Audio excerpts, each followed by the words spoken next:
Kita sering sekali memikirkan hal-hal yang begitu rumit untuk mendapatkan perkenanan Tuhan, mendapatkan kasih sayang Tuhan, mendapatkan persekutuan yang indah dengan Tuhan.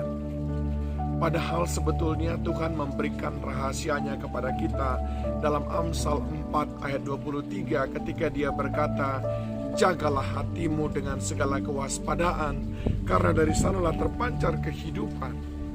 Ini menunjukkan bahwa segala sesuatu yang kita inginkan sangat dipengaruhi oleh kondisi hati kita. Bukankah kita Matius 15 ayat 19 berkata, dari hati dapat timbul berbagai macam persoalan. Pikiran jahat, pembunuhan, perzinahan, percabulan, pencurian, sumpah palsu, dan hujat. Itu semuanya adalah ada dalam hati. Demikian pula tentu saja semua hal-hal yang baik. Sebab orang mengeluarkan perbendaharaan yang baik dari hatinya yang baik dan nyata dalam sebuah tindakan. Dan saya ingin mengajak kita pada hari ini dengan bermodalkan kebeningan hati. Ada banyak hal yang bisa kita alami di dalam hadirat Tuhan. Dengan bermodalkan kebeningan hati, ada banyak perkenanan Tuhan yang bisa kita peroleh. Yang pertama, dengan kebeningan hati, kita bisa meraih kebaikan Tuhan. Hanya dengan bermodalkan hati yang bening, hati yang bersih, hati yang tulus, kita meraih kebaikan Tuhan.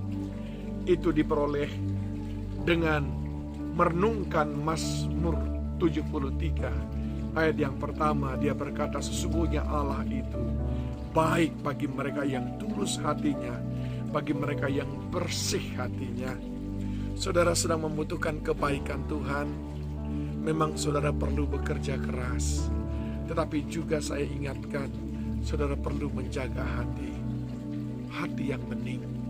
Izinkan Tuhan melihat hati kita bening, maka Dia akan menyatakan kebaikan demi kebaikannya.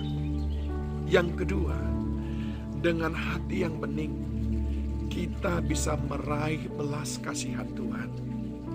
Ini dicatat dalam Mazmur 51, Mazmur yang mengisahkan bagaimana hancurnya hati dari Daud ketika Nabi Nathan memperingatkan dia akan dosa dan pelanggarannya waktu dia mengambil Batseba menjadi istrinya dengan cara yang sangat kejam. Dia merasa bahwa dia sudah betul-betul kehilangan Tuhan dalam hidupnya. Apa yang dikatakan oleh Daud di dalam ayat yang ke-12 dan ke-13, jadikanlah hatiku tahir ya Allah, dan perbaharuilah batinku dengan roh yang teguh. Janganlah membuang aku dari hadapan-Mu, dan janganlah mengambil roh-Mu yang kudus daripadaku. Daud memberikan kepada kita sebuah clue, sebuah petunjuk bahwa kalau engkau ingin mengalami belas kasihan Tuhan, pengampunan daripada Tuhan, maka yang perlu engkau jaga adalah kebeningan hatimu. Tahirkan hati, jadikan hati ini menjadi bersih, menjadi hati yang ikhlas, hati yang penuh penyesalan ketika kita merasa berbuat salah. Jangan keraskan hati ketika Tuhan memperingatkan kita, maka Dia akan memberikan belas kasih-Nya, bahkan pengampunannya. Hati yang bening mendatangkan kebaikan Tuhan. Hati yang bening mendatangkan belas kasihan dan pengampunan Tuhan. Dan yang ketiga adalah hati yang bening mendatangkan keintiman dan persekutuan yang kudus dan indah bersama dengan Tuhan. Hati yang bening inilah modal kita untuk membangun persekutuan dengan Dia.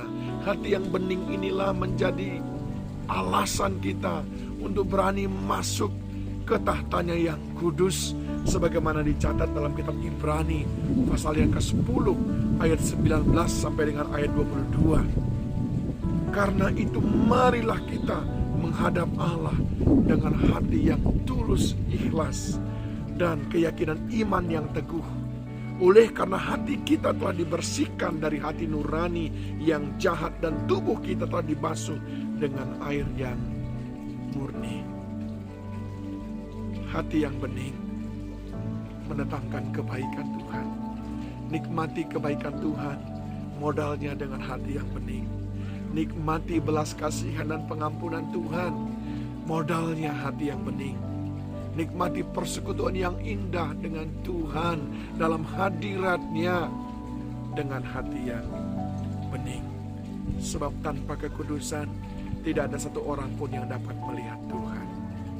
Hati yang bening, jadikanlah itu menjadi milik kita, menjadi perjuangan kita. Tuhan Yesus memberkati saudara.